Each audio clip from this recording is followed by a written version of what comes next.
Hi, I'm Dan Liebel, a senior consultant at Stone Ridge Software, covering an introduction to Management Reporter.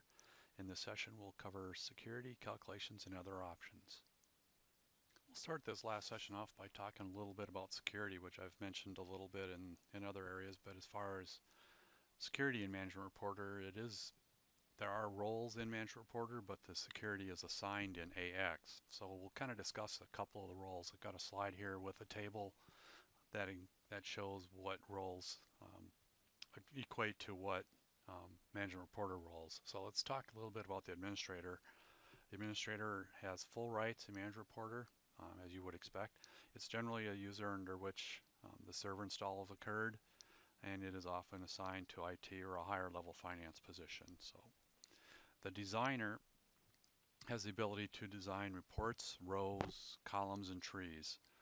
They also can generate and view reports. They have limited or no visibility to setups and or admin functions. The generator just has the ability to select and generate reports as well as view.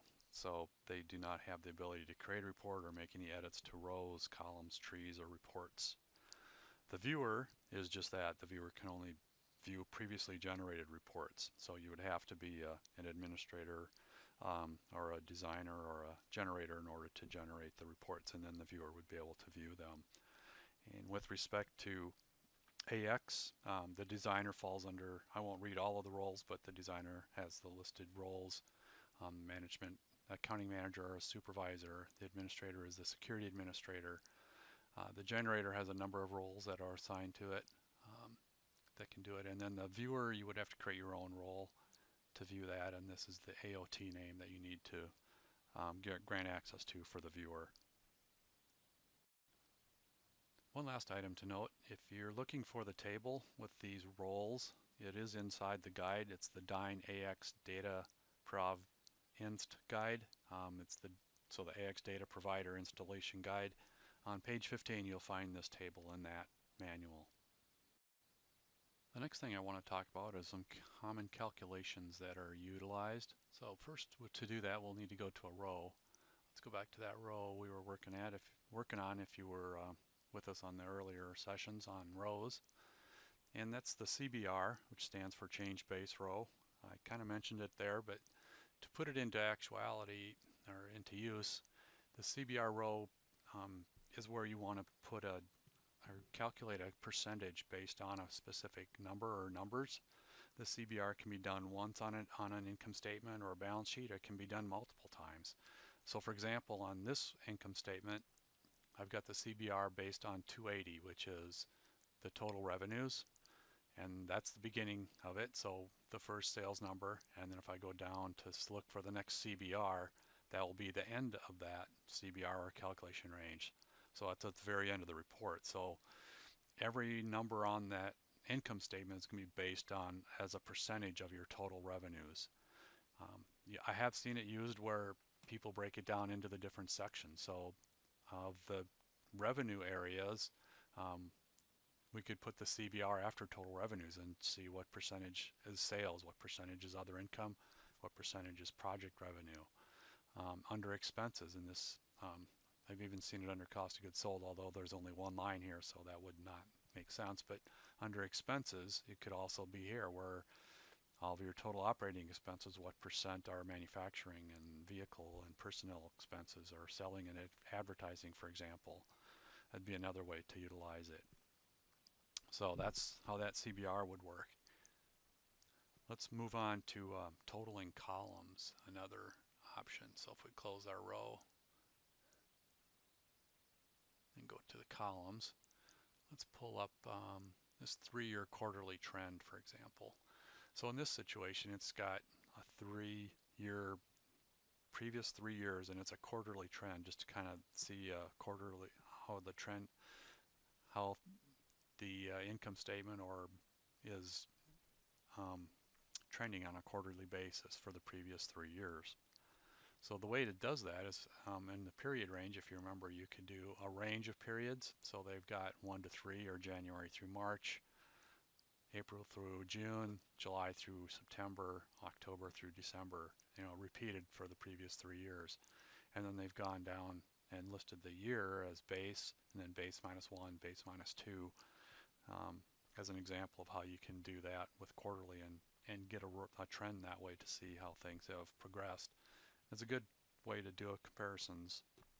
You can also do that with just a single month, as I mentioned in the column session. Let's talk a little bit about dimensions as well. So the dimension filter, so maybe under this you have the dimension. Well, actually, let's talk about dimension sets first. I mentioned this in the row format as well, but in the demo data, if I click this to all, there's a number of different dimensions, but maybe I don't want to deal with those in Manager Reporter per se, because many of them are not required and it just doesn't apply or whatever be the case. But I can create my own dimension set to limit the dimensions that I'm looking at, and that makes it easier on end users to filter, report design, and run reports. You can also do filtering, so if I would filter, I could select an account to do a filter. So maybe I just want this to be the home, do a range of home to home for this particular column, and then click OK.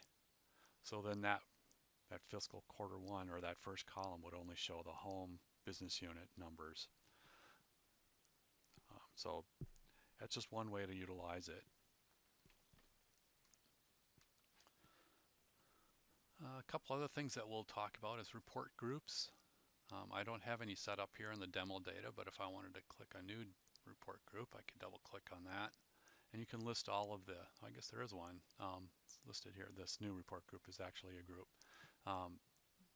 You can list all the financial and run them by group. So instead of having, if you always print the same 3 reports month after month, instead of printing them all 3 individually, unless you have to make edits to the report definitions, you can just set up a group and just print them once and it will be all done. The other thing you can do is report schedules.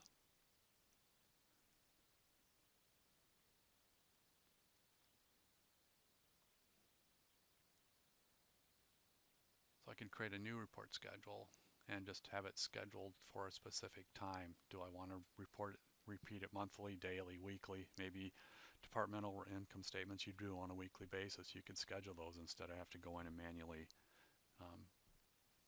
generate those each month or each week. So it's a great time saver. It can be a good time saver.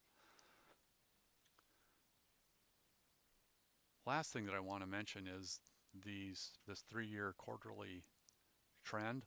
A number of these columns are the sample columns. So when you get Manager Reporter installed, it adds all of these default columns and even the rows. The rows are, we'll talk about those in just a moment, but the columns, they can be reused. You can use them with your own data instead of have to set up your own columns. If you can find what you want to utilize in these defaults, then you can just plug and play into your system.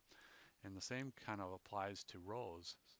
So if we would go to the rows, these default rows are all set up with account categories. So if these account categories reflect what your balance sheet or P&L reflect, or in your chart of accounts, and they would include all of the numbers. It's a good quick way to get started and up and going with Manager Reporter, just using the account categories.